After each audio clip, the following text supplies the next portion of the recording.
ये हमारे पास एक moving average plus price action setup है जिसके तहत हमने ये ट्रेड ली है और बेहतरीन रिस्क टू रिवार्ड रेशो के साथ इस सेटअप ने हमें बेहतरीन एंट्री दिलाई है, छोटे से स्टॉप लॉस के साथ बेहतरीन प्रॉफिट मार्जिन। तो इस सेटअप को सीखने के साथ साथ आज की वीडियो में हम मूविंग एवरेज की कुछ बेहतरीन स्ट्रेटजीज के बारे में बात करने वाले हैं। मूविंग एवरेज इस्तेमाल करने में जितनी आसान होती है उतनी ही इफेक्टिव भी होती है। अगर आप एक बिगिनर हैं तो आज की वीडियो आपके लिए बहुत ही हेल्पफुल होने वाली है। तो वीडियो को लाइक कर दें और चैनल को सब्सक्राइब कर दें और वीडियो को एंड तक मुकम्मल देखें।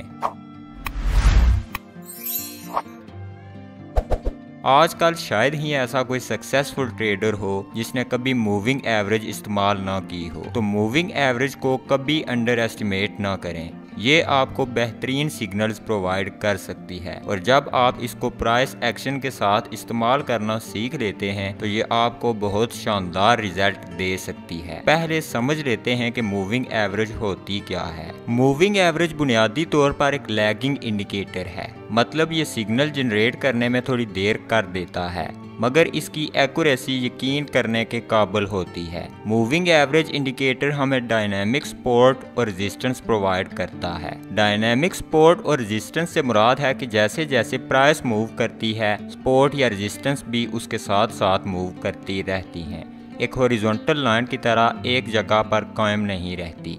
जब प्राइस इस मूविंग एवरेज से ऊपर होती है तो ये मूविंग एवरेज एक सपोर्ट का किरदार अदा करती है और जब प्राइस इस मूविंग एवरेज से नीचे होती है तो ये मूविंग एवरेज एक रेजिस्टेंस का किरदार अदा करती है। तो आज की स्ट्रेटजी में हम 50 EMA का इस्तेमाल करेंगे। आप EMA की लेंथ को कम या ज़्यादा कर सकते हैं, ज़्यादा 55, 100 या 200 और कम में आप 35, 28, 21 या फिर 14 EMA की लेंथ को भी सिलेक्ट कर सकते हैं। तो मूविंग एवरेज को ऐड करने के लिए आपने ट्रेडिंग व्यू के इंडिकेटर मेन्यू में जाना है और सर्च बार में EMA टाइप कर देना है। EMA टाइप करने के बाद इस इंडिकेटर को सिलेक्ट करना है और चार्ट पर ऐड कर देना है। फिर सेटिंग्स में आकर आपने इसकी लेंथ और कलर को अपने हिसाब से सेट कर देना है। एक साइड नोट के तौर पर छोटे टाइम फ्रेम्स के लिए थोड़े बड़े पीरियड्स की मूविंग एवरेज इस्तेमाल करें और बड़े टाइम फ्रेम्स के लिए आप 21 या 14 EMA का इस्तेमाल कर सकते हैं। इससे सिग्नल की स्ट्रेंथ बेहतर हो सकती है। हमने कोई भी ट्रेड सिर्फ इंडिकेटर की बुनियाद पर नहीं लेनी, हम इंडिकेटर का इस्तेमाल प्राइस एक्शन एनालिसिस की कंफर्मेशन के लिए करेंगे। जब मार्केट ट्रेंडिंग होती है, मतलब या तो अप ट्रेंड में होती है या डाउन ट्रेंड में होती है, तो उस वक्त मूविंग एवरेज हमारे लिए रिलायबल सपोर्ट या रेजिस्टेंस का किरदार अदा कर सकती है। मिसाल के तौर पर अगर मार्केट अप ट्रेंड में है तो ये हमारे लिए सपोर्ट का किरदार अदा करती है। यहाँ पर आप देख सकते हैं कि किस तरह मार्केट मूविंग एवरेज पर सपोर्ट लेकर ऊपर चली जाती है। इस तरह अगर मार्केट डाउन ट्रेंड में होती है तो मूविंग एवरेज हमारे लिए रेजिस्टेंस का किरदार अदा करती है। अब यहाँ पर आप देख सकते हैं कि किस तरह जब भी मार्केट मूविंग एवरेज को हिट करती है तो वापस पलट जाती है। उसके बाद मूविंग एवरेज हमें ट्रेंड रिवर्सल की निशानदेही करने में भी हेल्प करती है। मिसाल के तौर पर यहाँ पर आप देख सकते हैं कि मार्केट एक डाउन ट्रेंड में थी, लेकिन जैसे ही प्राइस ने मूविंग एवरेज को ब्रेक किया वहां से एक अप ट्रेंड की शुरुआत हो गई। इस तरह मार्केट ने अपने ट्रेंड को तब्दील कर दिया। अब यहाँ पर देखें, प्राइस एक अप ट्रेंड में थी, लेकिन जैसे ही प्राइस ने मूविंग एवरेज को ब्रेक किया एक डाउन ट्रेंड शुरू हो गया। तो अब स्ट्रेटजी पर आते हैं। तो हम इस मूविंग एवरेज को किस तरह इस्तेमाल करने वाले हैं। यहाँ पर आप देख सकते हैं कि मार्केट एक अप ट्रेंड में है और चार्ट पर 50 पीरियड की मूविंग एवरेज ऐड है। अब यहाँ पर प्राइस बिल्कुल मूविंग एवरेज के ऊपर है। तो जैसा कि हम पहले भी बात कर चुके हैं कि जब प्राइस अप ट्रेंड में होती है तो मूविंग एवरेज एक सपोर्ट का किरदार अदा करती है और इस वक्त प्राइस मूविंग एवरेज के बिल्कुल पास है। तो यहाँ पर मुमकिन है कि मार्केट यहाँ से वापस ऊपर पलट जाए, लेकिन हमें सिर्फ मूविंग एवरेज की बुनियाद पर कोई ट्रेड नहीं लेनी, हमने उसके साथ प्राइस एक्शन पर भी गौर करना है। तो अगर हम यहाँ पर थोड़ा ध्यान से देखें तो यहाँ पर हमारे पास एक प्रीवियस रेजिस्टेंस लेवल है जो कि ब्रेकआउट के बाद अब सपोर्ट में तब्दील हो गया है।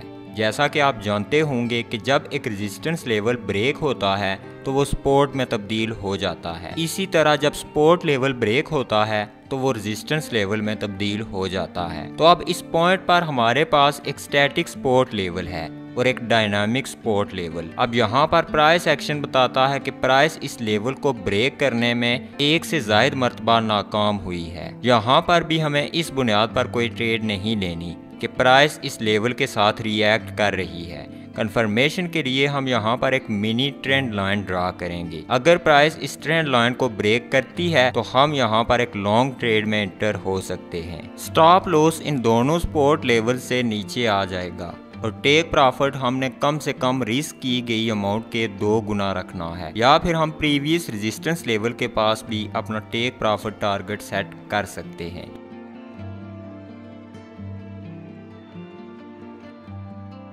यहाँ पर इस चार्ट पर हमारे सामने मार्केट एक डाउन ट्रेंड में है और प्राइस अभी मूविंग एवरेज के पास है। जैसा कि हम पहले भी डिस्कस कर चुके हैं कि अगर मार्केट एक डाउन ट्रेंड में है तो मूविंग एवरेज रेजिस्टेंस का काम करती है।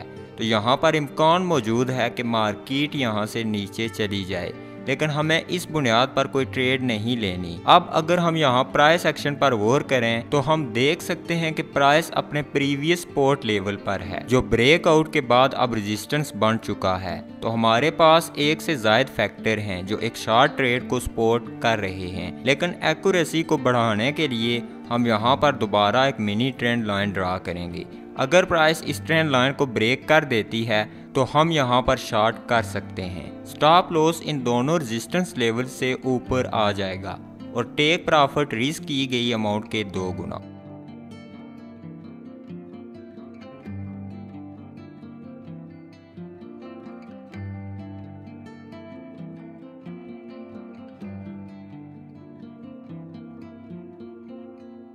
अब यहाँ पर हमारे पास इस चार्ट पर भी प्राइस एक डाउन ट्रेंड में है, उसके साथ साथ यहाँ पर हमारे पास एक सपोर्ट लेवल भी है। यहाँ पर ये कैंडल्स एक से ज्यादा मरतबा इस लेवल को ब्रेक करने में नाकाम हुई हैं। तो अब एक बेहतरीन कंफर्मेशन के लिए हम यहाँ पर एक मिनी ट्रेंड लाइन ड्रा करेंगे। अगर प्राइस इस ट्रेंड लाइन को ब्रेक कर देती है तो हम यहाँ पर एक शॉर्ट पोजीशन में एंटर हो सकते हैं। अब ये मिसाल हमारे पास थोड़ी सी अलग है। यहाँ पर मार्केट हमारे पास एक अप ट्रेंड में है और चार्ट पर 50 पीरियड की मूविंग एवरेज भी ऐड है। तो क्या हम चार्ट पर कुछ इस तरह एक अप ट्रेंड लाइन ड्रा कर सकते हैं? अब आप देख सकते हैं कि मूविंग एवरेज और ट्रेंड लाइन प्राइस के साथ बिल्कुल एक तरह से रिएक्ट कर रही हैं। उसके बाद अगर हम देखें तो यहाँ पर अभी प्राइस ट्रेंड लाइन के पास है। यहाँ पर 2 पॉसिबिलिटीज हो सकती हैं। पहली ये कि हो सकता है कि प्राइस यहाँ से ऊपर चली जाए या ट्रेंड लाइन को ब्रेक करके नीचे चली जाए। अब यहाँ पर एक बड़ी रेड कैंडल ट्रेंड लाइन और मूविंग एवरेज को ब्रेक कर देती है, लेकिन इसका मतलब ये नहीं है कि प्राइस यहाँ से नीचे चली जाए। अगर हम ध्यान से देखें तो यहाँ पर ये हमारे पास एक सपोर्ट लेवल है और इस वक्त प्राइस इस सपोर्ट लेवल के पास है। अगर प्राइस इस सपोर्ट लेवल को ब्रेक कर देती है तो हम ब्रेकआउट के बाद एक पुल बैक का इंतजार करेंगे। अब यहाँ पर प्राइस ने सपोर्ट लेवल को ब्रेक करने के बाद एक पुल बैक लिया है और ये pull back previous support level पर एंड हो रहा है, जो अब रेजिस्टेंस का काम कर रही है। अब ये हमारे पास एक रिजेक्शन कैंडल है। अगर इसके बाद एक रेड कैंडल बन जाती है जो इसकी लो को ब्रेक कर दे तो हम यहाँ पर एक शॉर्ट ट्रेड में एंटर हो सकते हैं। इस सूरत में स्टॉप लॉस रिजेक्शन कैंडल की हाई से ऊपर होगा और टेक प्रॉफिट रिस्क की गई अमाउंट के 2 गुना।